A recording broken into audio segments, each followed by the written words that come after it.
No dia 30 de maio de 2006, Dr. Osiris Silva recebeu a equipe da TV Infa para uma entrevista. Dr. Osiris ocupou vários cargos de destaque no Brasil, como presidente da Embraer, presidente da Petrobras, ministro do Estado e da Infraestrutura e presidente da Varig. Atualmente, ele é diretor-presidente da USEC, Unisa, entre muitas outras atividades. Dr. Osiris contou como surgiu seu interesse por aviões e como ingressou na carreira militar. Naquela época que eu comecei a me entender por gente, nós tivemos uma experiência muito interessante que foi durante a Segunda Guerra Mundial, lá para 1943, 44, quando o Brasil decidiu entrar na guerra. Várias esquadrilhas da FAB, da Força Aérea Brasileira, fizeram o treinamento dos seus pilotos lá em Bauru. Bauru tinha condições meteorológicas adequadas, tinha um campo que não era pavimentado, mas tinha uma certa atividade aeronáutica. E então a FAB escolheu Bauru para fazer esse treinamento. E aqueles voos de noite, de dia, do pessoal treinando para ir para a Força Aérea Expedicionária da Itália, aqueles oficiais aviadores que estavam fazendo o treinamento, passeando pela cidade, aquilo tudo, evidentemente, impregnou a molecada. E eu passei a visitar o Aeroclube de Bauru. Eu não tinha idade suficiente para voar ainda, mas evidentemente essa influência na sociedade acabou me levando a me interessar por aviação. E não foi só isso também, porque nesse período o presidente da Estrada de Ferro Noroeste do Brasil decidiu criar uma escola de aeromodelismo. Eu fui um dos primeiros alunos dessa escola, de modo que, novamente, eu insisto no ponto inicial que eu mencionei. Nós hoje, os adultos, os formadores de opinião, quer dizer, os líderes, as escolas, o próprio governo, têm a obrigação de tentar expor a criançada ao maior número possível de experiências para formar essas vocações. Daí a importância dos museus, das mostras, das feiras e coisas dessa natureza. E nós damos uma dinâmica de vida para as crianças, para que elas, evidentemente, conhecendo todas as experiências que a civilização produziu, eles possam encontrar vocações e criar, basicamente, um futuro. Claro, até para estimular, né? Dr. Osiris, quando o senhor iniciou a sua carreira militar? A carreira militar também foi começada de uma forma fortuita. Eu tinha, já frequentando o Aeroclube de Bauru, a escola de aeromodelismo, e foi aí que eu comecei a perceber, junto com um amigo meu, nós éramos mais ou menos, tínhamos a mesma ideia em relação à carreira. Eu e esse amigo começamos a estranhar o fato de que o Brasil tinha a mesma idade dos Estados Unidos e não fabricava os aviões. Isso surgiu no aeromodelismo, que foi uma sensação estranha que nós tivemos, falando, mas espera aí, tudo que nós usamos para fazer os nossos modelos vem dos Estados Unidos. O que foi que houve que os Estados Unidos dispararam, foram lá para frente e nós ficamos para trás? Quer dizer, nós, ali nos nossos 14, 15, 16 anos, tínhamos uma perplexidade bastante grande, discutíamos isso, perguntávamos para os professores e, evidentemente, as respostas nunca eram satisfatórias e vinham naquela direção que nós estamos acostumados. Que nós tivemos uma colonização diferente. E a pergunta que sempre nos assomava a cabeça é, bom, ok, a colonização foi diferente, mas nesses 500 anos nós não fizemos nada. Nós não mudamos coisíssima nenhuma. Quer dizer, aquilo realmente sempre nos impregnava na cabeça. E nós vimos o avião sob um outro ângulo do que a molecada em geral, do meu pessoal lá, dos colegas, meus amigos viam. Eles viam o avião do ponto de vista da pilotagem. E nós vimos o avião do ponto de vista de fabricação. Esse meu amigo Zico e eu. E cada vez que nós entrávamos no processo de fabricação de avião, examinando os aviões, nós vimos que era realmente um produto fantástico, cheio de inovações, de invenções. E nós ficávamos pensando, puxa, que tipo de gente concebe esse tipo de aparelho? Quais são as pessoas que efetivamente pensam e criam essas soluções maravilhosas? Quando veio o avião, por exemplo, que tinha partida elétrica, o processo de partida elétrica dos aviões, nós achávamos espetacular aquilo. Mas quem inventou isso? E foi exatamente isso que foi formando aquela vocação. Evidentemente, nós nunca poderíamos pensar, nem o Zico, nem eu, que nós pudéssemos ser protagonistas de fabricar avião no Brasil. Mas, evidentemente, o nosso interesse era pelo avião, o voo, evidentemente, o voo era sempre algo atrativo, mas tinha esse outro polo de atração que nos levou a começar a pensar seriamente em aviação.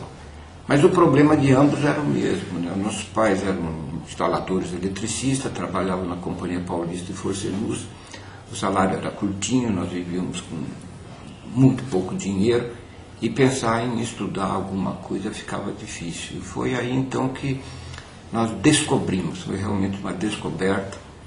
Havia um sargento que era o comandante do tiro de guerra lá em Bauru, sargento Sobreira, que um dia ele nos chamou a atenção e disse: olha, vocês querem se meter mesmo com esse negócio de aviação? Por que vocês não vão para a FAB? Aí nós perguntamos: mas o que é a FAB? Aí ele falou: a Força Aérea Brasileira, uma carreira, vocês vão ser oficiais de aeronáutica e tal, e lá vocês vão poder aprender a voar de graça. Embora não tendo a menor noção do que era ser militar ou não ser militar, nós dois decidimos fazer o concurso para essa tal de FAB, que era distante um bocado. Bauru naquela época só tinha ligação para São Paulo com estrada de ferro, levava umas 8 horas de estrada de ferro para São Paulo, não tinha estrada de rodagem para São Paulo. E nós fomos bater em São Paulo, fizemos o concurso. Evidentemente, no primeiro concurso, ambos fomos ao pau, perdemos, não fomos aprovados. E aí decidimos estudar bastante para a próxima prova e fizemos a prova no final de 1947. A partir de 1948, nós embarcamos para o Rio de Janeiro já para começar o curso, que terminou em 1951. E no final de 1951 nós viramos oficiais da FAB, quer dizer, foi aí que deu partida. Como oficial da FAB, Força Aérea Brasileira, o Dr. Osiris teve a oportunidade de ingressar no ITA, Instituto Tecnológico da Aeronáutica, de São José dos Campos, interior do estado de São Paulo, com bolsa do Ministério da Aeronáutica. Ele se graduou como engenheiro aeronáutico e consagrou o primeiro passo para realizar o seu maior sonho de vida, fabricar aviões no Brasil. Bem, em 1955, num acidente na base aérea de Santa Cruz, o Zico, que era o meu grande confidente e amigo, morreu num acidente e eu passei a ficar sozinho, né? E realmente aquele sonho de criança, de pensar no avião de outra maneira, quer dizer, aquilo foi realmente amortecido e apagado durante esse período. E eu passei a viver simplesmente como oficial da Força Aérea, voando do Correio Aeronacional, que eu gostava muito. Chamo esse meu período de vida de escola de Brasil, porque eu percorri o Brasil inteiro, aprendi muito sobre o país. E ficou esse negócio dormente durante um bocado de tempo. Numa madrugada, 3 horas da manhã de 1958, eu fui acordado por um oficial que me pedia que eu fizesse o voo de cheque dele, quer dizer, o voo de renovação da licença de voo. Eu era instrutor do Correio Aéreo. E ele tinha que fazer o voo essa hora porque dizia ele que era aluno do ITA, e era de fato.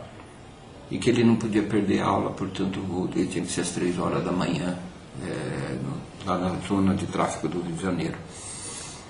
Eu concordei, levantei, nós fomos para o avião, e conversando com ele ali, ele me disse que, começamos a trocar ideias, eu descobri que eu tinha condições de fazer um requerimento ao ministro da Aeronáutica, e se aprovado esse requerimento, eu poderia prestar concurso para o ITA e me transformar em engenheiro aeronáutico, quer dizer, consagrando uma parte do sonho nosso que nós tínhamos em Bauru, naquela ideia de fabricar avião, e evidentemente a credencial de formação de engenheiro aeronáutico, que nós tínhamos discutido várias vezes enquanto ele era vivo.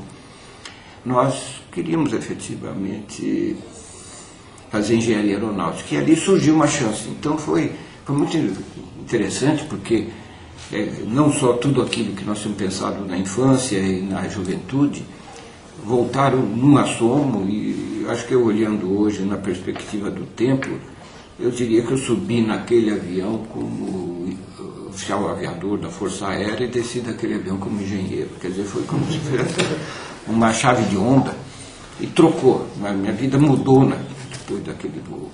Eu tive a impressão até que o Zico se juntou a mim ali para passar a ser dois num só, né? Quer dizer, e aí foi então que eu fiz o requerimento, não foi fácil, quer dizer, o meu comandante não queria, mas acabou encaminhando o requerimento.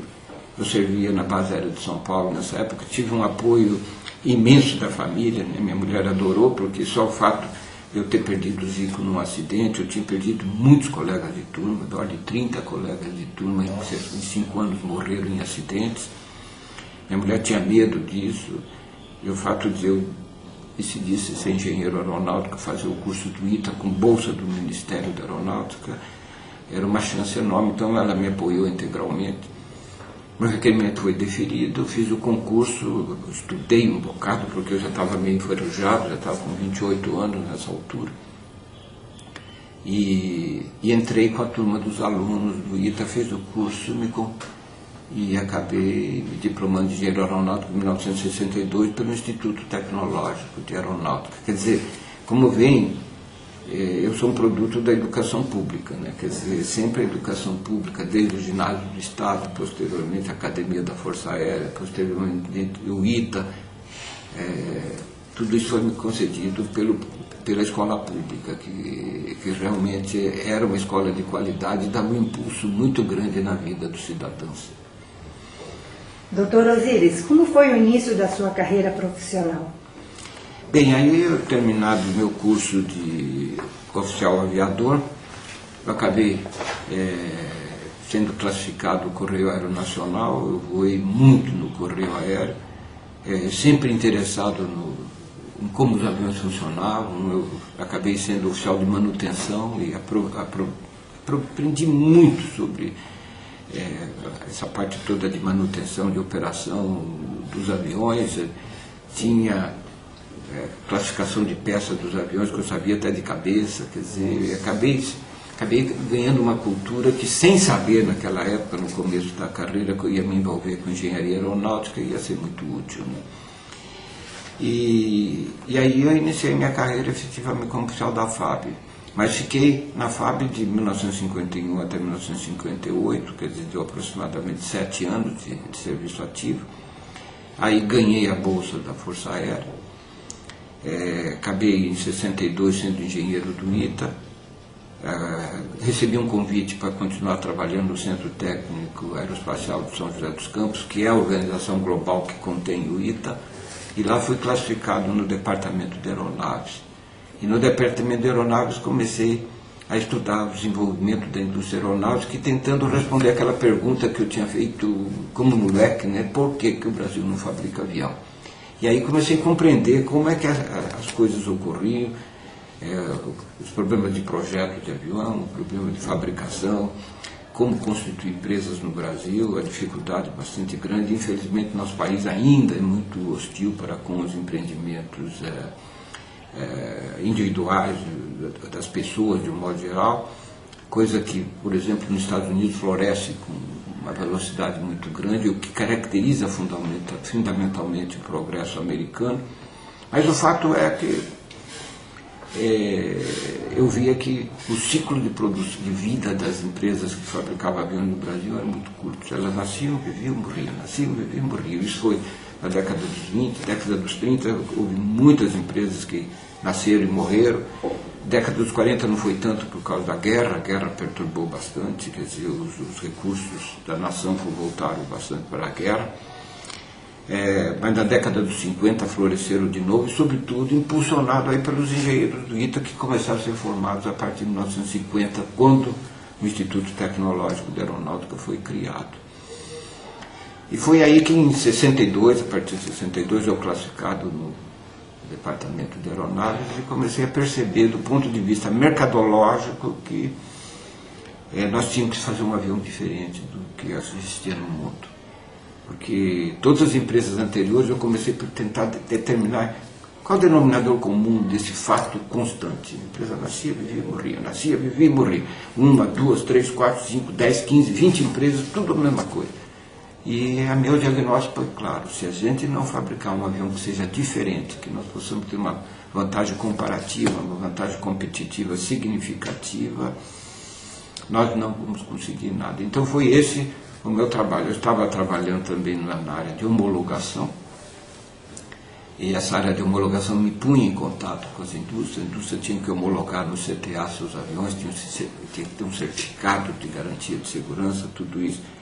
E foi nesse início de carreira que todas aquelas ideias de menino vinham se consolidando, eu vinha aprendendo, vinha discutindo com os colegas que nós tínhamos lá, e sempre discutindo a ideia de fabricar aviões, mas nada disso acabou se corporificando. Mas como carreira eu cheguei nesse ponto e tenho a impressão que já estava polido aí, preparado com as informações necessárias para dar o passo para frente que veio depois.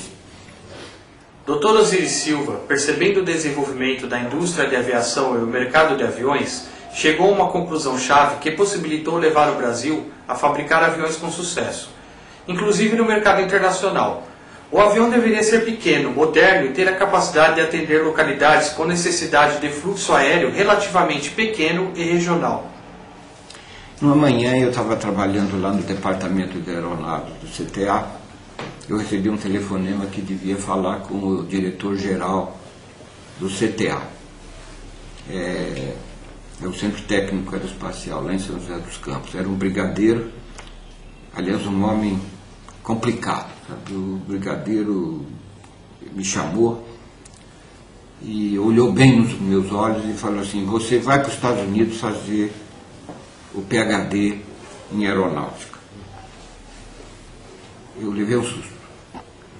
Aí eu falei: mas brigadeiro, eu estou começando um projeto agora, um projeto que eu tenho a impressão que vai impregnar o nosso esforço para todo o futuro. Não é o momento de eu sair. Eu tenho a impressão que eu já tenho a instrumentação necessária para este projeto, mas brigadeiro passar 1 ou 2 ou 3 anos nos Estados Unidos para ir trabalhar para o PhD seria um corte nessas ideias básicas. Eu preciso voltar um pouquinho para trás e explicar por que eu estava dizendo isso ao brigadeiro. Eu tinha aquela ideia de fabricação de aviões, e foi aí que, fazendo um trabalho para o Ministério da Aeronáutica, para a Força Aérea, sobre segurança de voo das linhas aéreas, eu verifiquei um dado que me pareceu muito interessante. Em 1957, o Brasil tinha da ordem de 400 cidades atendidas pelo transporte aéreo. Em 1965, que foi quando isso ocorreu, inclusive a chamada do brigadeiro para eu fazer o PhD nos Estados Unidos, o Brasil tinha apenas 45 cidades, quer dizer, com transporte aéreo. Aí eu fiquei pensando, aquilo martelou minha cabeça durante muito tempo. Eu falei: mas vem cá, o que foi que aconteceu? Puxa, 7 anos antes, 400 cidades brasileiras contavam com o transporte aéreo. Naquela data, apenas 45. Eu falei: que fenômeno foi esse que derrubou 90% das cidades brasileiras? A resposta foi sendo construída de uma forma natural. Os aviões estavam aumentando de tamanho, portanto, não ficando mais compatível com a pequena geração de tráfego que as pequenas cidades podiam gerar. Por outro lado, o jato estava entrando em serviço requerendo pistas pavimentadas e mais longas, quer dizer, que as cidades pequenas não tinham. E nessas circunstâncias começou a ficar claro na minha cabeça que era uma tendência normal, os fabricantes mundiais fabricando aviões cada vez maiores. E por quê? Para obter custos operacionais menores, evidentemente porque um avião com muito mais assentos dilui os custos. 2 pilotos para 100 assentos custam menos do que 2 pilotos para 15 assentos, coisa dessa natureza. Então, foi nesse momento que eu comecei a pensar, eu falei, puxa, se nós fizermos um projeto de um avião pequeno, que responda aos requisitos das empresas de transporte aéreo e que possam se acomodar com a geração de tráfego menor, pousando em pistas não pavimentadas, com decolagem relativamente curta, um avião moderno, quer dizer, tentando fazer uma ligação entre essa situação de mercado que existia com a tecnologia que já estava disponível. E foi aí então que no começo de 65 nós começamos a imaginar que nós poderíamos projetar um avião dessa natureza. Mas nós tivemos uma preocupação bastante grande, porque eu acabei montando um pequeno time que pensava mais ou menos da mesma maneira, e esse time, nós éramos 5, eram 4 Silvas e um Silveira, né? E eu brincava muito dizendo, poxa, mas Silva e Silveira empacota bacalhau, enlata sardinha, mas não faz avião. Com essa imagem horrorosa aí, nós não vamos longe, quer dizer, não é o Zé da Silva que vai fabricar um avião, quer dizer, nós temos que botar uma imagem muito mais forte.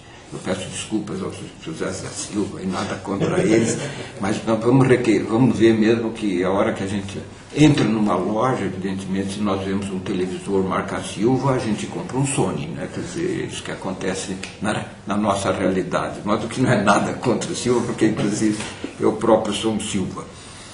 Mas, e aí nós tivemos uma sorte bastante grande, quer dizer, à noite de um determinado dia, foi em maio de 1965, eu recebi o telefonema de um presidente das empresas brasileiras, essas empresas que estavam existindo, eram fadadas fechadas, aquelas de companhias aéreas, e disse que tinha um francês no Brasil que tinha tido uma desavença com o imposto de renda na França, e ele saiu correndo da França para não ir para a cadeia. Então veio para o Brasil, era um projetista de avião e queria ficar no Brasil.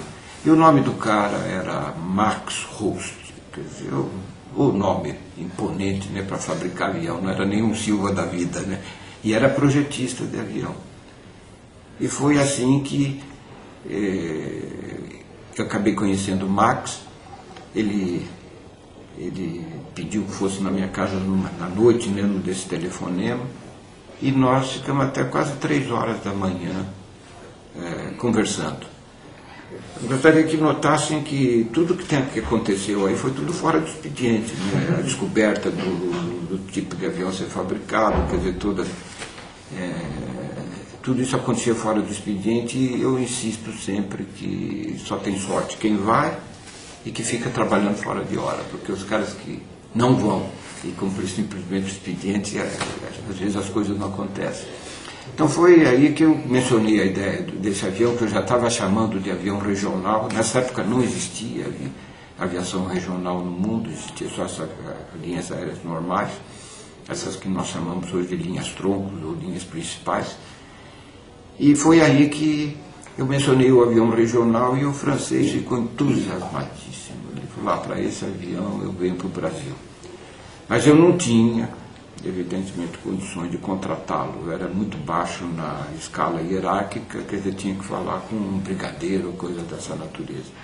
Encontrei um amigo que colocou esse francês na frente de um brigadeiro que podia decidir o assunto na FAB, e fomos muito felizes que o brigadeiro contratou o francês, mas para fazer um outro projeto qualquer, que era de interesse do brigadeiro.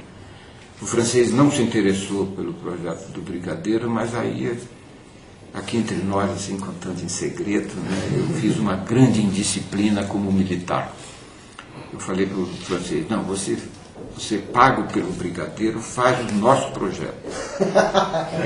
Deixa o projeto do brigadeiro comigo, eu e a minha equipe de engenheiros aqui do CTA, nós vamos fazer o projeto do Brigadeiro. Daqui uns meses nós contamos para o Brigadeiro que o projeto dele não deu certo e a ficha de fação é o nosso, né?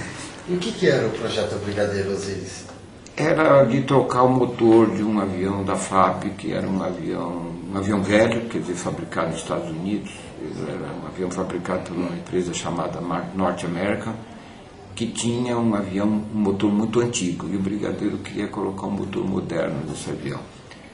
O francês ficou muito bravo, disse que aquilo era bricolagem, que ele era projetista de avião que não ia fazer bricolagem. Claro. Mas eu não conseguia acalmar o francês, porque o francês era um sujeito extremamente impulsivo, um sujeito difícil. Mas eu consegui acalmar o francês, ele acomodando desse jeito. Tive uma sorte enorme, porque quando o Brigadeiro descobriu o que tinha acontecido, ele já estava na reserva, não podia me pôr mais na cadeia. Mas eu escapei dessa. Mas aí realmente fizemos esse projeto e fizemos o protótipo desse avião voar em 1968, quer dizer, 3 anos depois, que é de 65 a 68, e foi aí que deu partida para o projeto que nós chamamos de projeto Embraer hoje. Certo. Dr. Osiris comentou como aprendeu a voar com planadores em Bauru, no interior do estado de São Paulo. Também contou a dificuldade de atrair a iniciativa privada para o primeiro avião que construíram, no CTA em São José dos Campos, numa época em que a concorrência internacional já estava instalada. A saída foi buscar recursos do Estado e criar uma empresa estatal. Bom, o brevet, na realidade, um brevet assim formal, eu obtive na aeronáutica. Quer dizer, quando eu recebi o diploma de oficial aviador, veio junto o diploma de piloto militar. Foi, portanto, no Rio de Janeiro, quando eu estava terminando a academia da Força Aérea, eu recebi os 2 títulos e aí recebi o brevet. Mas eu já tinha voado anteriormente planadores, lá em Bauru, mas não tinha se consolidado até a posição do brevet, porque eu interrompi o curso de planadores em Bauru justamente pela aprovação para entrada na Academia da Força Aérea. E mesmo porque eu entrei na Academia da Força Aérea quando eu completei 18 anos. Né? Naquela época ainda havia uma discussão de quando o piloto podia começar a voar. Eu me lembro até que no finalzinho de 1947 surgiu a portaria do ministro da Aeronáutica da época dizendo que a pilotagem podia ser aprendida com 16 anos de idade. E engraçado que carteira de motorista só com 18. Eu não sei se ainda prevalece 16 anos, hoje eu não tenho essa informação, mas nós achamos lá em Bauru muito curioso que a gente podia começar a aprender a voar antes de começar a dirigir automóvel. Quando o senhor começou a pilotar pela primeira vez? Foi em Bauru. Foi em Bauru mesmo? Foi em Bauru com planadores. Nós tínhamos um suíço que tinha escapado da guerra e tinha se estabelecido em Bauru com o apoio do presidente da Estrada de Ferro Noroeste do Brasil. Né? Aliás, se isso acontecesse hoje, talvez o próprio presidente do Estrada de Ferro já teria o Ministério Público em cima dele, TCU, mas como esses 2 órgãos não existiam, ele pôde patrocinar isso. Mas esse suíço acabou bolando, ele acabou imaginando e criando um Fordinho bigode naquela época, que a gente chamava, que era o modelo T do Ford, e colocou um carretel de aço que puxava os planadores. Né, ele colocava na cabeceira da pista aquilo como carretel, acionado pelo motor do automóvel, e puxava o planador com cabo de aço. Então nós começávamos a corrida no solo, aprendendo só a equilibrar o planador, depois dava uns pulinhos, e aí, pouco a pouco, quer dizer, uma espécie de pilotagem sem pilotar, quer dizer, quase um autoaprendizado que nós fazíamos dessa maneira. Foi esse tipo de voo que eu estava fazendo quando eu tive que interromper para justamente me transformar em piloto militar. Doutor Osiris, quando e como surgiu a ideia de fundar a Embraer? Foi aí quando, naquelas respostas anteriores, quando estava falando que o nosso protótipo voou, daquele avião que nós bolamos em função das condições de mercado, quer dizer, A pretensão dele era ser um avião de linha aérea que respondesse a requisitos operacionais das empresas de transporte aéreo, pudesse transportar passageiros das pequenas cidades, levando o sistema de tráfego aéreo a retornar para as pequenas cidades. E esse avião ficou pronto. Voou bem no dia 22 de outubro de 1968. Foi uma surpresa generalizada, né, porque era um mar de crítica lá em São José dos Campos, mesmo dentro do CTA, dizendo que o avião não ia voar nunca, e coisa dessa natureza. Mas quando a crítica se subiu muito, nós estávamos até muito aborrecidos de sermos tão criticados, até que a pessoa com tanta desconfiança sobre o que nós estávamos fazendo lá no CTA, que um dia até um e-mail pessoal dizendo: escuta, presta atenção, se esse pessoal está criticando, significa que nenhum deles vai ser concorrente nosso. Se nós vencermos com esse tipo de produto, nós vamos estar sozinhos no mercado, ninguém vai competir contra a gente. Foi uma forma positiva de ver as críticas, né? Mas aí nós tentamos fabricar o avião no Brasil. O item primeiro, evidente, foi procurar as empresas existentes e ver se alguma delas está... Porque nós éramos governo, né? E o governo, a ideia não era o governo fabricar avião, coisa dessa natureza, era justamente passar para o setor privado que tinha as empresas já habilitadas que produziam seus respectivos aviões. Mas o avião era bem maior do que a média dos aviões que se fabricava no Brasil na época, e nenhuma das empresas se interessou. Não houve jeito, eles não quiseram. Aí nós começamos a partir para a segunda hipótese: vamos levantar capitais no Brasil para fabricar esse avião. Mas foi muito difícil. Pode imaginar que capitais no Brasil ainda hoje são bastante difíceis para qualquer tipo de empreendimento. Imagine para fazer um avião de projeto nacional, quando a concorrência internacional já estava completamente instalada. Os Estados Unidos, na época, já fabricavam 7.000 aviões por ano, e nós estamos querendo dar os primeiros passos aqui no Brasil. Nós abandonamos completamente a ideia de capital estrangeiro. De jeito nenhum, porque os capital estrangeiro vier, eles não vão fabricar o nosso avião, nós vamos perder a marca, nós vamos trabalhar com tecnologia importada, quer dizer, de jeito nenhum, nós não queríamos o capital estrangeiro de jeito nenhum. E aí foi que nós ficamos no impasse. E esse impasse foi se prolongando, porque nós não conseguimos capitais, os fabricantes atuais não queriam fabricar o avião, capital estrangeiro para nós era fora de cogitação, não tinha alternativa, né? E aí começou a crescer na nossa cabeça a ideia de tentar criar uma companhia estatal, quer dizer, se o Estado capitalizar a companhia. A recusa foi direta, né? Começou do meu chefe, passou para o comandante do CTA, passou para o ministro da Aeronáutica, chefe do Estado-Maior. Olha, ninguém... Mesmo vendo todo o sucesso que vocês tiveram... Olha, o sucesso realmente, o avião era um sucesso, ele era um bocado feio, porque nós não tínhamos muito dinheiro, fizemos um avião no martelo, mas voava, quer dizer, mostrava que a tese tinha valor, tudo isso. Mas eu podia imaginar um time de Silva tentando vender um avião feito a martelo, era muito difícil, né? Era extraordinariamente difícil. Mas progressivamente a FAB começou a se entusiasmar. Nós começamos a estimular visitas do pessoal da FAB, das escolas, Escola de Aperfeiçoamento de Oficiais, Escola Estado-Maior de Aeronáutica, quer dizer, Escola Superior de Guerra, quer dizer, então a gente começou a trazer a classe militar para conhecer bem o nosso produto, tudo isso. E falávamos com tanto entusiasmo que a gente conseguia impregnar um ou outro, tudo isso, mas não chegava a formar aquela massa de opinião que realmente pudesse levar a uma mudança de uma orientação governamental que não queria saber de criar uma companhia estatal. Às 7h30 da manhã, num domingo de maio de 1969, o Dr. Osiris Silva, então major da FAB, ficou incumbido de receber o presidente da República, Costa e Silva, em São José dos Campos. Essa inesperada visita gerou a oportunidade do Dr. Osiris tentar convencer pessoalmente o presidente a financiar uma empresa estatal para fabricar aviões nacionais. Assim, o sonho do Dr. Osiris se concretizou e surgiu a Embraer.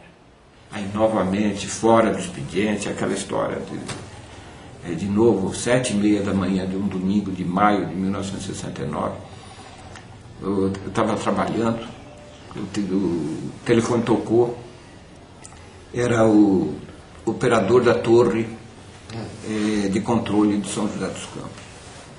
E eu era major da FAB nessa época. Ele disse: Major, o presidente da República está voando para Guaratinguetá, que é uma cidade lá perto de São José. O campo lá está fechado com nevoeiro, que é muito típico durante o mês de maio, durante o inverno, né? Começo de inverno, outono. E ele vai ter que pousar aqui em São José dos Campos para esperar o campo abrir. Eu não encontrei ninguém hoje, disse o operador da torre. Domingo de manhã, não encontrou o brigadeiro, não encontrou o prefeito, não encontrou o vice-prefeito, não encontrou o delegado, acho que não encontrou nem o guari, coisa assim. E eu estava trabalhando e ele falou: o senhor pode receber o presidente da República? Eu falei: claro, né? Porque se eu fosse major, major pedisse uma entrevista para o presidente da República, de jeito nenhum, né? Mas aí tinha um cara de manhã, de um domingo, perguntando se eu podia receber o presidente da República. Claro. Aí pedi para o avião do presidente se estacionar em frente ao nosso hangar e preparei a lavagem cerebral que eu tinha que fazer em cima do presidente da República para insistir com ele que nós tínhamos que ou dava partida nesse empreendimento como Estado, com patrocínio do governo, com capital governamental, ou nós íamos morrer na praia.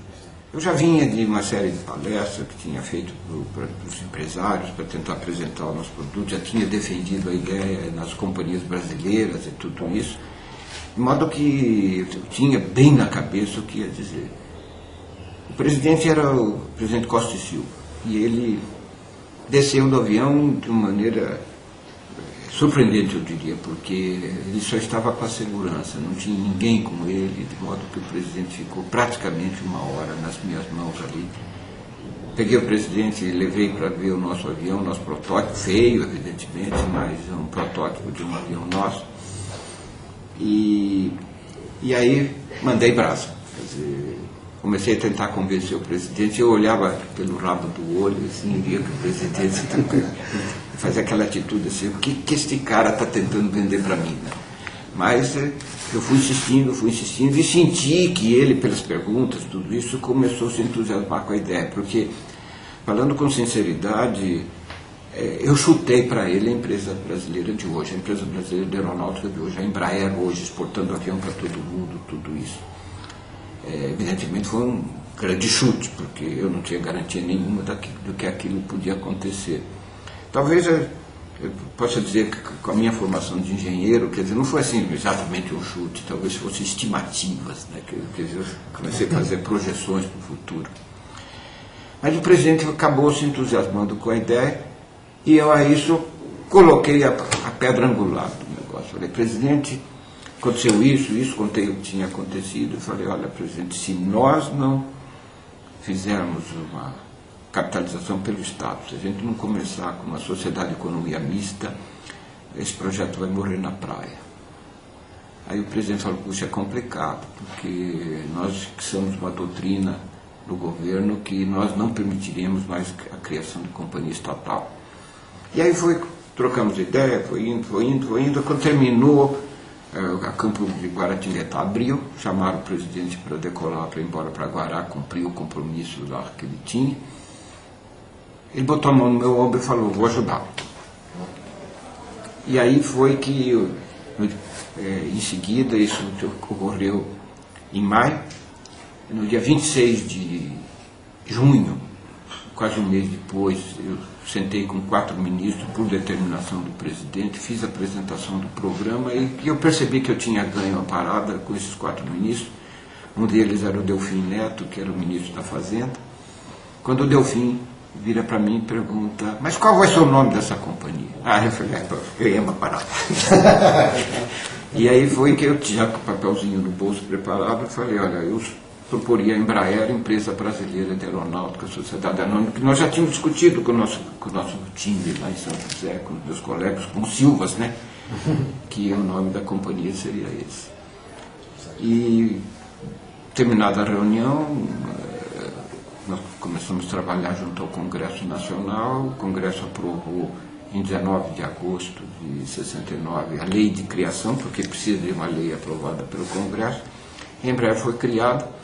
E sobrou para mim, acabei sendo o primeiro presidente da companhia, e no comecinho de janeiro de 1970, nós demos partida para a Embraer, eu fui indicado presidente, os Silvas viraram diretores, todos eles, da Embraer, e nós destacamos o terreno do CTA, e aí começou a empresa a rodar a partir do zero, com as besteiras nossas que nós não sabíamos, não tínhamos experiência empresarial nenhuma, tudo isso, mas acabou com entusiasmo, com esforço, tudo isso, era daqui, conserta dali e tal, acabou dando partida na Embraer. Nós tivemos aviões de sucesso no começo, né? Como o próprio Bandeirante, ele teve muito sucesso, não no Brasil, mas no exterior, nós começamos as exportações. Posteriormente também tivemos sucesso com o avião Brasília, mas em número de vendas, o avião que mais vendeu da Embraer hoje foi o chamado Embraer 245, aqui no Brasil foi conhecido como Jet Class. É um avião a jato de 50 lugares que ele já está atingindo o número 1000, de 1000 unidades fabricadas agora, que é um recorde mundial, e seguido do Tucano, que já está atingindo, seguido do avião agrícola Ipanema, que já tem 900 aviões fabricados, e o Tucano com 600 aviões fabricados. Isso em aeronáutica são números bastante expressivos. No dia 18 de maio de 1986, o Dr. Osiris Silva recebeu um telefonema do presidente Sarney, que lhe convidou a assumir a presidência da Petrobras. Dr. Osiris, que estava na presidência da Embraer por quase 17 anos, acabou aceitando o convite e voou no dia seguinte, 19 de maio, para Brasília a fim de formalizar a nomeação. No seu retorno para São Paulo, na noite daquele mesmo dia, o Dr. Osiris foi testemunha ocular da famosa Noite Oficial dos OVNIs. Ele nos contou todos os detalhes do que avistou. O presidente Sarney tinha assumido a presidência da República em função dos fatos políticos que precederam. Nós tínhamos tido a morte do presidente Tancredo Neves. E um determinado dia eu fiquei surpreendido lá na Embraer, que era o presidente Sarney ao telefone. Ele até brincou comigo no começo da conversa, dizendo que todo mundo pensa que o presidente da República manda um bocado. E ele estava tendo uma experiência que ele não mandava em grandes coisas. Mas ele tinha decidido que o presidente da Petrobras seria eu. Indicação pessoal, como ele falou, uma indicação pessoal minha. Isso aí eu não falei com ninguém, estou falando com o senhor agora, que saber se o senhor aceita um convite meu pessoal para ser presidente da Petrobras. Eu já tinha 16, 17 anos de Embraer, achava que estava na hora de colocar realmente um sangue novo na companhia e, em consequência disso, eu falei, presidente, eu acho que eu não preciso nem pensar, eu acho que eu vou dar a resposta para o senhor agora, eu aceito a sua indicação, muito honrado, aquela história toda. Então, o senhor pode estar aqui amanhã? Eu falei, posso, em Brasília, lá no Planalto. Eu queria formalizar isso pessoalmente. Eu falei, tá bem, então amanhã eu vou ao Planalto. E foi o que aconteceu. E acabei indo lá e o presidente confirmou, assinou o decreto de designação e eu virei presidente da Petrobras. Saí do subsolo, saí da estratosfera e fui para o subsolo. Naquela noite, o senhor voltava com o avião Xingu com o comandante Alcir, né? Estava voltando para cá. E o senhor descreveu que viu objetos estranhos, ficou até famoso, a Noite Oficial dos UFOs, conhecida na ufologia. O que exatamente o senhor viu, Dr. Osiris? Bem, eu terminei a entrevista do presidente Sarney e voltei para o aeroporto e peguei o nosso avião. Eu voava naquela época um avião da própria Embraer, era um Xingu, que nós tínhamos adaptado para transporte executivo e nesse voo estávamos nós dois sozinhos. Eu estava pilotando com o Alcir e voamos para São José dos Campos. Era uma noite de maio, muito bonita, céu azul, que é muito típico no mês de maio. Quando eu cheguei em cima de Poços de Caldas, normalmente o que a gente fazia em Poços de Caldas é porque tem uma aerovia que liga Brasília a São Paulo. essa aerovia vem até Poços de Caldas, depois faz Poços de Caldas direto a São Paulo. E normalmente o Centro de Controle Brasília nos autorizava a desviar a saída da aerovia em cima de Poços de Caldas e aproar São José dos Campos. Então era muito normal, quando nós chegávamos em cima de Poços de Caldas, chamava o controle de tráfego e pedia autorização para abandonar a aerovia e aproar São José dos Campos.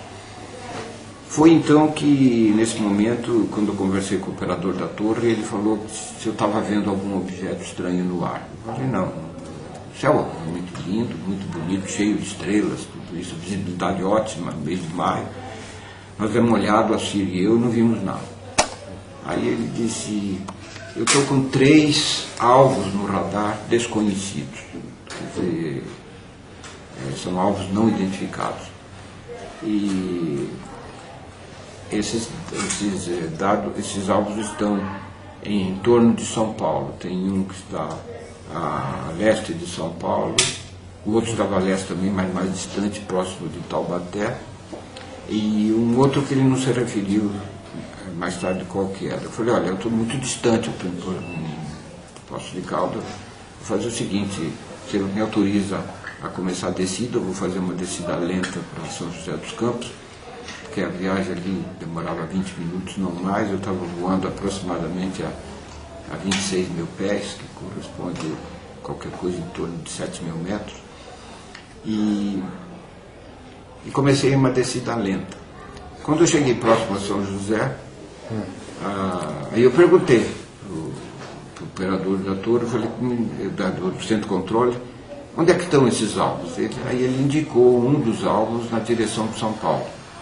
Eu olhei para a direção que ele indicou e vi realmente algo que me parecia um astro, porque a visibilidade, como eu repito, é uma beleza, né? O dia lindo, a noite toda estrelada, e entre as estrelas eu vi um objeto, me parecia um astro, talvez um pouco mais oblongo, assim, quer dizer, uma espécie de, não bem ovo, né, mas um pouquinho mais, não era bem redondinho como nós vemos os astros normalmente, quer dizer, um pouco mais, e vermelho. Bom, o vermelho eu explico pela essa poluição típica de São Paulo. Naquela época ainda o programa do álcool não tinha entrado, quer dizer, então, portanto, tinha aquela espécie de fumaça em cima de São Paulo que avermelhava os astros, isso é muito comum, nós vemos isso. Então, a diferença de cor eu expliquei dessa maneira. Mas, basicamente, para mim, era um astro. O que não era astro, sem dúvida nenhuma, era porque estava no radar, e astro não aparece no radar, quer dizer, então era um objeto qualquer. Eu diria, para uma espécie de medo do Alcir, eu pedi autorização para proar. E o Alcir ficava me puxando e dizendo, mas o senhor não sabe que aqueles que perseguiram esses troços acabaram desaparecendo? Né? Eu falei, bom, vamos dar uma olhada para ver o que é esse negócio. Aí aproei na direção desse objeto, coisa parecida, e fui voando na direção. O voo ali de São José até São Paulo é coisa da ordem de uns 15 minutos, coisa dessa natureza, na velocidade que nós tínhamos. O Xingu, nós avião 450 km por hora.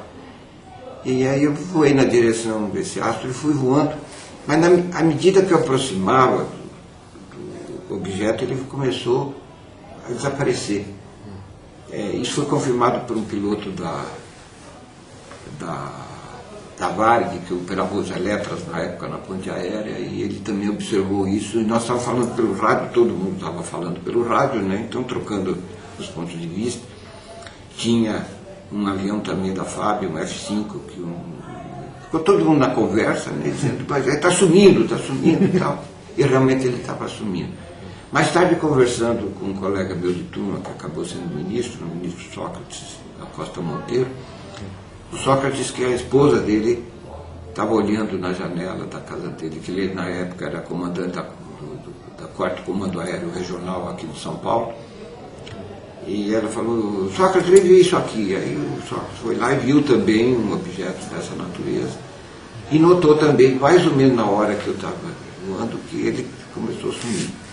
E Quando eu cheguei próximo de São Paulo, eu tinha sumido por completo. Quer dizer, aí eu perguntei para o operador da torre onde estava o outro, né? E aí ele falou, o outro está próximo de Taubaté. Então aí eu fiz 180 graus, voltei e fui na direção do outro. Ele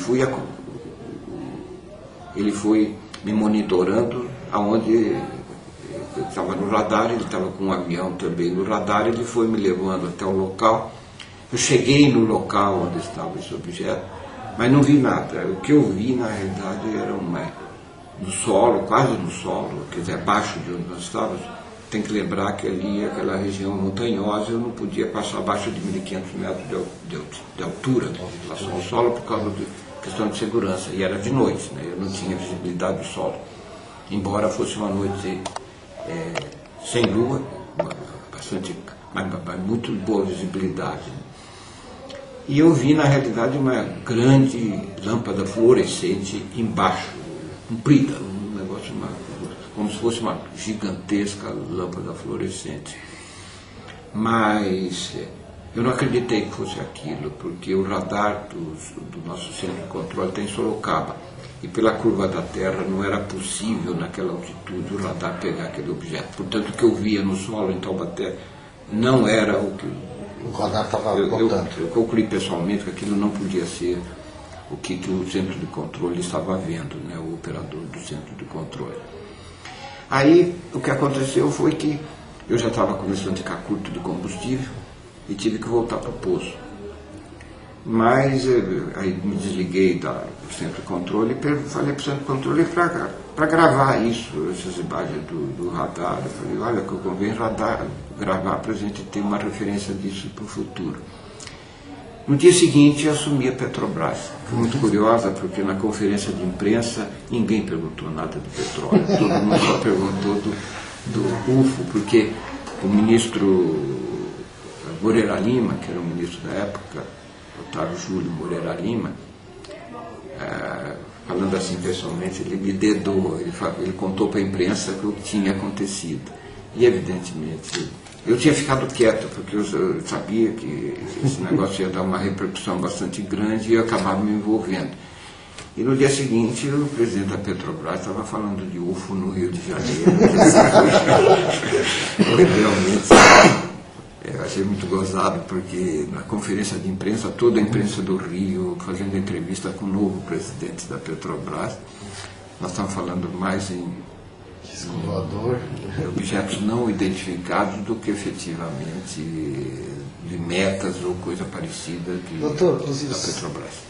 Só uma dúvida que eu fiquei. Esse segundo objeto que estava em solo, ele se deslocou, mexeu e ficou parado? Não, ficou parado. Totalmente. E a certeza absoluta que não era objeto plotado pelo radar? Não é certeza, eu imagino. Né? Porque pode imaginar.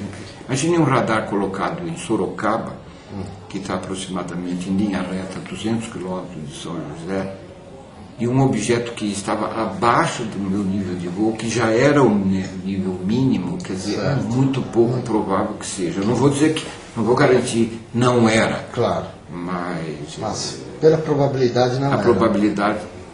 Mas por outro lado tinha os problemas de comunicação, quer dizer, se de fato fosse um objeto voador, ele podia ter perdido altitude, ter reduzido, descido, coisa parecida. Mas evidentemente, aí no dia seguinte eu me envolvi com o Petrobras, quer dizer, o assunto ficou para trás. Agora que está sendo levantado, aí mexeu, tem gente perguntando aí. E, como você próprio colocou na pergunta, quer dizer, acabou sendo uma noite do disco voador, coisa assim. Doutor Osiris, uma vez o senhor me disse que naquele instante que o senhor estava circundando o objeto lá embaixo, o senhor pediu para o comandante Auxílio memorizar o local para ir de dia no dia seguinte. Ele foi no local? Não, não foi. Não foi? Não foi. O Auxílio estava impactado pela... ele ficou realmente incomodado. Como evidentemente eu era o comandante do avião, ele estava lá como copiloto, e realmente a bordo a autoridade maior é o comandante do avião, mesmo por questão de segurança de voo, de disciplina e tudo isso, quer dizer, isso faz parte da cultura dos pilotos, e ele não estava contestando a minha decisão de acompanhar esses objetos, mas ele realmente ele quando pisou no chão em São José, ele pisou como se tivesse nascido de novo. Doutor Osíris, posteriormente, em uma das suas idas a Brasília, o senhor esteve com o ministro da Aeronáutica, Otávio Moreira Lima. O senhor disse que teve em mãos um relatório dos fatos daquela noite. O que continha esse relatório? Não, eu não vi, ao contrário. Esse relatório eu pedi que eu pudesse ter acesso ao relatório. O ministro Moreira Lima, um amigo pessoal muito querido, eu gosto muito dele, ele hoje preside o Centro Cultural da Aeronáutica lá no Rio de Janeiro, do qual eu sou membro até pela mão dele, ele me colocou lá como conselheiro do Centro Cultural da Aeronáutica. Mas ele como tenente, ele foi meu instrutor, eu fui aluno dele como cadete na Academia da Força Aérea, portanto nós tínhamos um relacionamento pessoal extremamente intenso, longo, de grande amizade, que com muita honra até eu conservo até hoje. De modo que o ministro era sempre muito aberto comigo, sempre discutia isso. Eu pedi esse relatório, mas esse relatório eu nunca vi, sinceramente eu não vi. Mas ele nunca chegou para o senhor, doutor Osíris, e te falou, comentou alguma coisa? A que conclusão chegou, se não chegou em conclusão? Olha, ele sempre comentou comigo, né? Ele conversou, mas é sempre um relacionamento assim muito pessoal, de comentários e tudo isso, mas nós não, na nossa conversa pessoal nunca fomos muito a fundo a respeito disso. Agora, o pessoal da revista da Força Aérea, existe uma revista, não sei se conhecem, me procurou recentemente e eles estão fazendo uma rememoração forte disso. Até recentemente me mandaram o texto que eles pretendem publicar e gostariam que eu fizesse uma mensagem a respeito disso. E eu estou preparando essa mensagem para mandar para eles e eles vão publicar isso num número muito próximo agora da revista da Força Aérea. Falando sobre essa noite dos objetos. Sim. E dos vários depoimentos que eles escolheram. Isso para mim é uma condição, do ponto de vista pessoal, eu diria até de grande conforto, né? Porque não foi o Osíris que andou vendo coisa, não. Tem muito mais gente que viu. Lógico, mesmo porque até o ministro foi na televisão falar, né? Doutor Osíris, o senhor chegou a conversar com os pilotos que levantaram o voo com os caças para identificar aquelas estranhas luzes? Sim, eu falei via rádio, mas o que acontece é que a comunicação avião, na frequência de controle de tráfego aéreo é interditada, quer dizer, isso não é permitido pelos regulamentos, quer dizer, nós fizemos isso, mas de uma forma extremamente limitada, porque esse tipo de contato entre aeronaves só é tolerado em condições de emergência, que não era o caso. Doutor Osíris, a própria aeronáutica informou que estava coletando todas as informações dos pilotos, dos radares e dos filmes realizados. O senhor chegou a ver algum filme ou foto feito pela aeronáutica daquela noite? Não vi.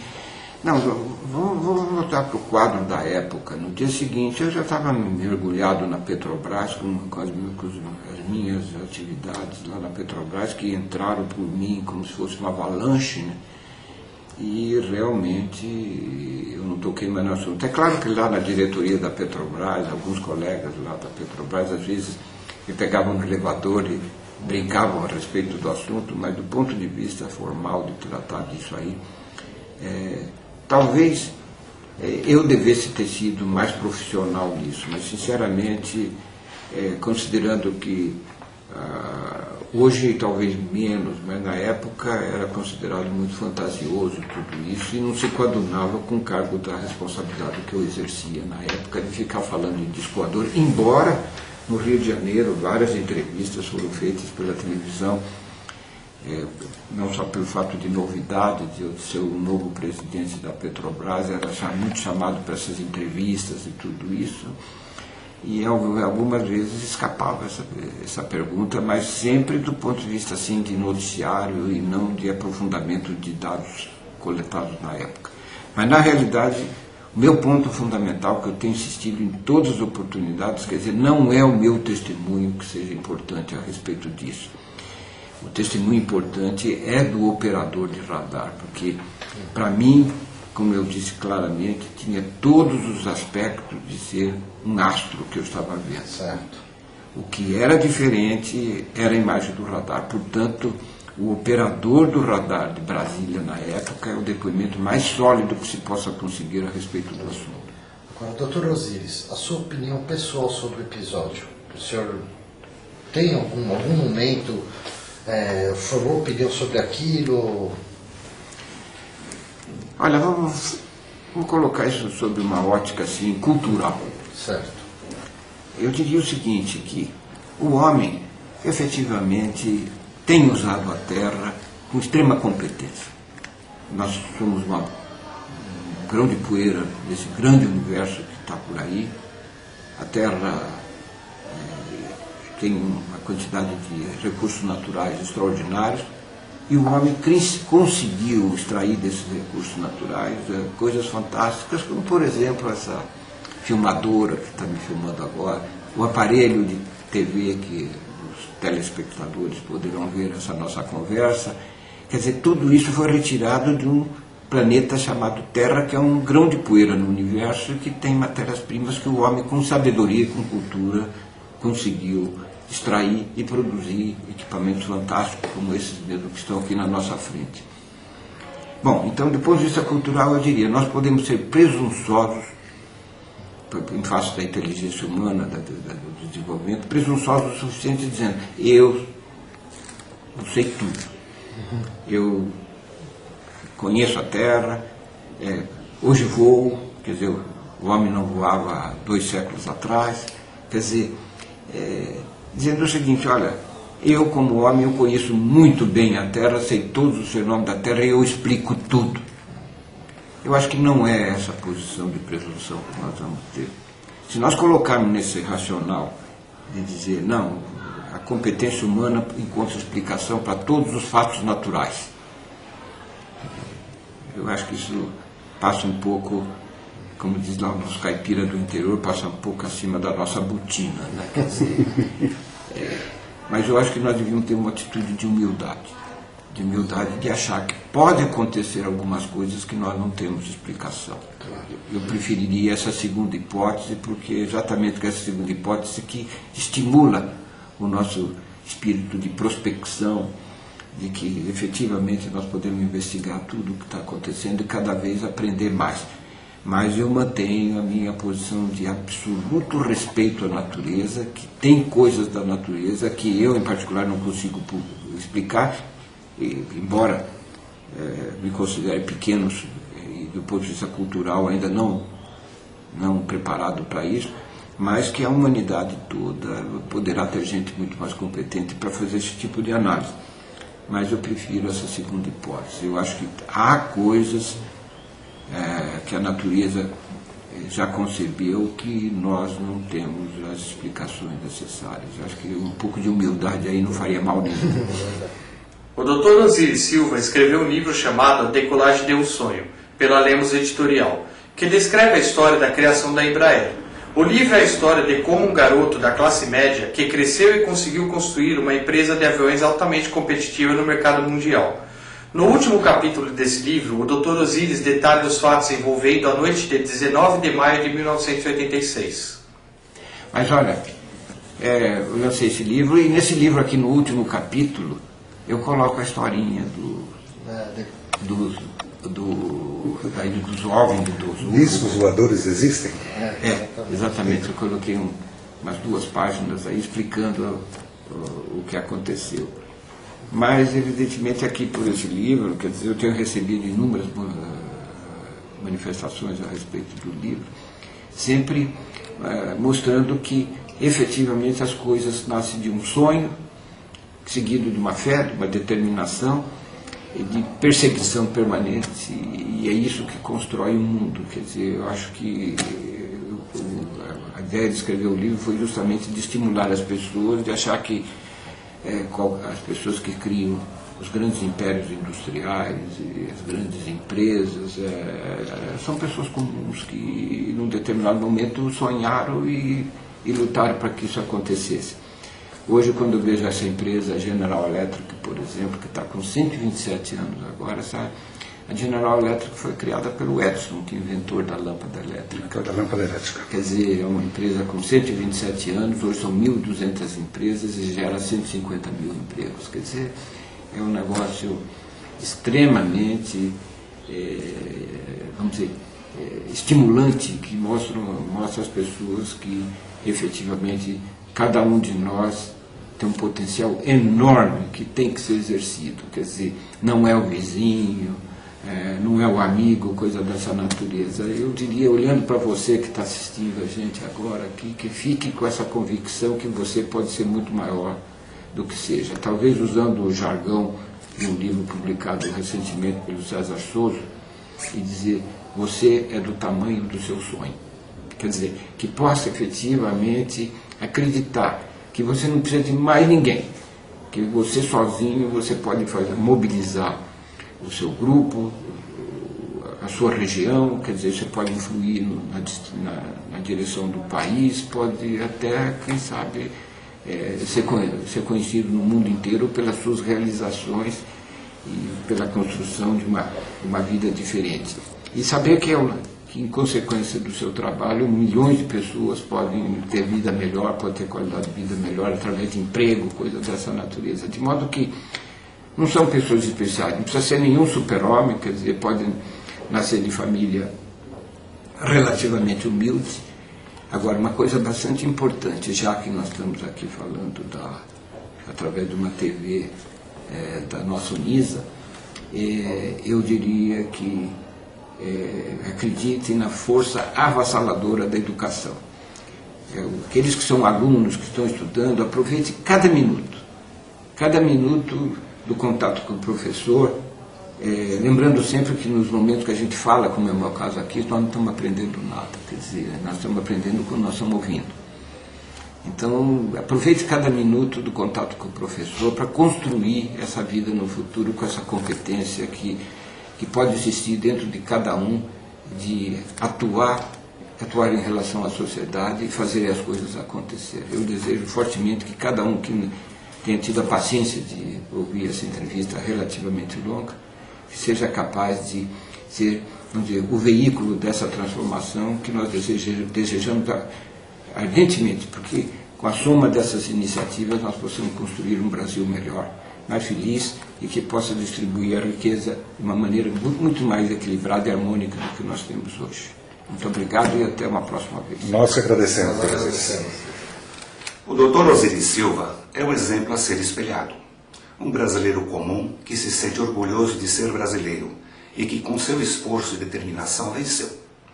Talvez a melhor medida da sua importância na história do Brasil não esteja nos grandes cargos e realizações que conquistou profissionalmente, mas na sua simpatia e humildade de conversar e procurar estimular as pessoas a serem grandes empreendedores, como ele mesmo é dentro da história do nosso país.